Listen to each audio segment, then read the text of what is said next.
Hey, my beautiful bitches. It's me, Fiona St. James, and welcome to my YouTube channel, Fiona's Coffee Talks. Thanks again for tuning in, and of course, don't forget to subscribe. And as always, I like to start off every morning with my beautiful hot black cup of coffee. Hold the cream! I'd love to.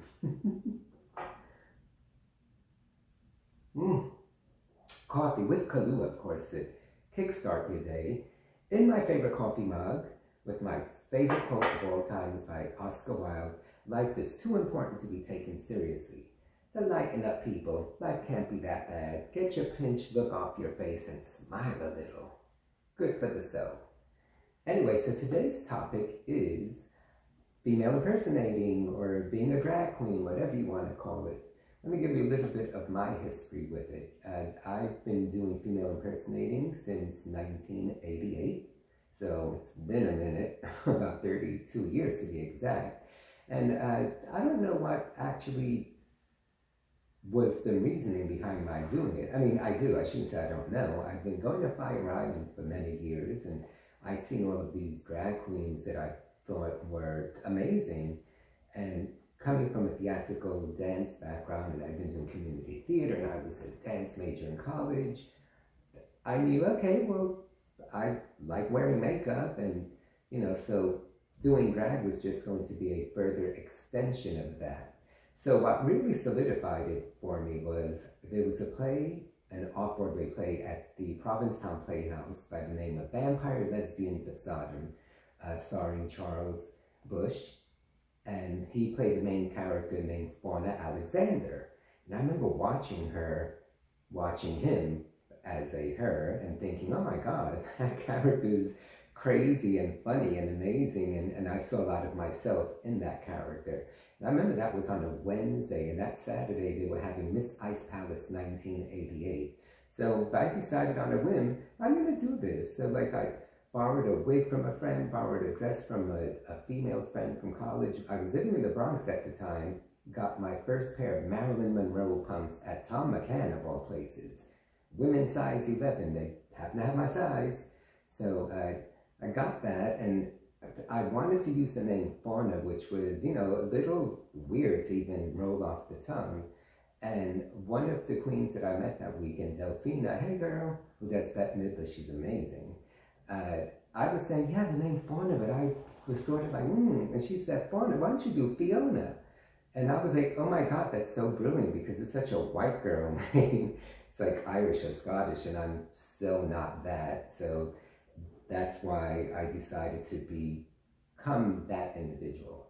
And then it wasn't until years later that I added the name James, just because I wanted to make it a full name. So then I was Fiona James, and the James kept it real to who I was, because that is, after all, my legal boy name. And then it wasn't until like a year after that that I added the Saint to it, and that was strictly for the irony of it all, because I've always said, if being on my knees makes me religious, I ought to be a saint.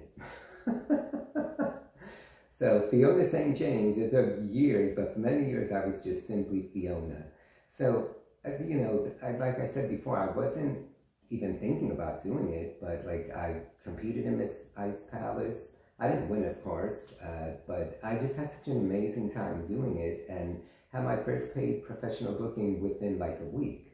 And then that summer I also did Miss Long Island, Miss Fire Island, and then I was starting to perform, and it just all kind of happened all at once. And I realized, wow, I really kind of love this.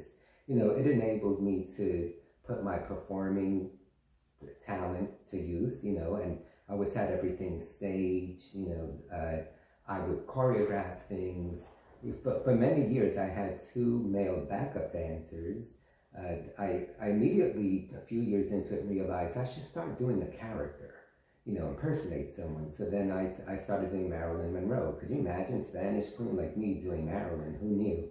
But Marilyn and Madonna became the two that I was doing a lot, and kind of known for that. So I had my two backup dancers for years. Down the line, I ended up having two female backup dancers. So, I was always about the performance of it.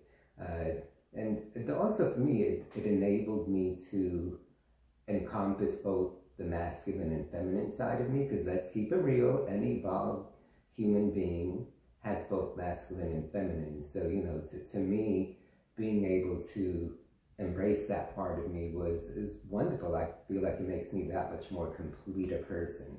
And I'm not very different when I dress in drag versus how I am now. It's really just a further extension of who I am anyway. With a lot more makeup and a wig, of course, but I don't really change that much, which is interesting because I do know some drag queens that, as guys, maybe they're not as extroverted, and then they put all of that on and they become larger than life. I like to think it's just a slightly exaggerated version of who I am anyway. But again, it enables me to embrace that part of me. It also, my style of drag has always been where I want to look convincing. I want to pay homage to women. Because, my favorite women are still my mother and my two sisters. So, for me dressing up, I want to look as pretty and as natural as possible. I want you to look at me and think, oh my God, who's that pretty girl? Half the time that happens even if I'm not in drag, as a pretty boy that I've always been classified as. I was always the one that, like, people would say, oh, excuse me, miss, and then, oh, I'm sorry, I didn't realize you were a guy. Not so much now, but, way back when, that happened quite a bit. So I still dress up. I don't do it as often as I used to. There was a time when I first started doing it that I was, like, performing every minute, and there were times where it was weekly, several days a week, and, at the ripe old age of 55, I don't think I could keep up that pace now, but I still do it periodically. I get my shows here and there. I do my fundraisers and all of that good stuff. So yeah, it's performance for me more than anything. There are different categories within the female impersonating world. There are cross-dressers that are essentially straight men that dress up. You have drag queens that, dress up maybe because even if they're not performing, because they just love doing that and becoming a different gender or having that be part of who they are. For me, it was always about the performance. It was never that, oh, it's Saturday night, let me, like, dress up and go out because I want to dress up and have fun. It was also never a sexual thing for me either. Like, when I would dress up, you get hit on a lot by predominantly straight men, which can be hot. But the whole thing with me was, it was always, once I got home, I wanted to take it off. So to actually pick someone up and go home with them and be dressed that way and actually be intimate, honey, that's a lot of work. First of all, the wig will go flying off. What's the point if I'm wearing a bra and panties? How am I gonna actually be an active participant? So, but there's many different reasons why people do it. So I'm curious for my viewers out there that may dress up, there has to be a reason why you do it. What do you get out of it?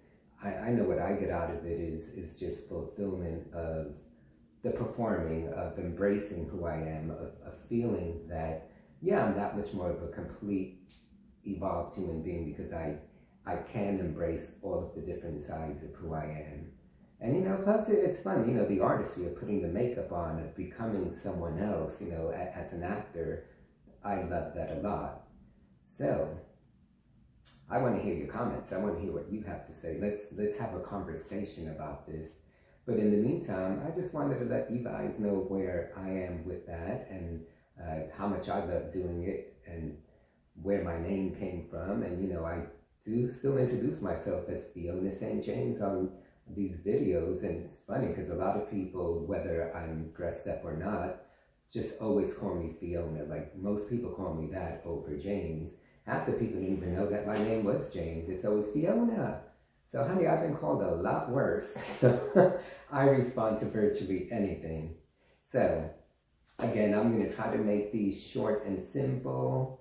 Although I don't know how short it is. I'm not wearing my glasses, so I can't even tell you how many minutes I have been talking. But a little more coffee and Kahlua. And I'm going to say thank you so much again for tuning in. I look forward to having more dialogue with you guys and responding to, I want to make sure you see that, and responding to your comments and other things that you may or may not want to talk about. All right, guys, I love you all so much. I'm excited that we're doing this together, and thanks for being here with me on this great journey of mine. Love you.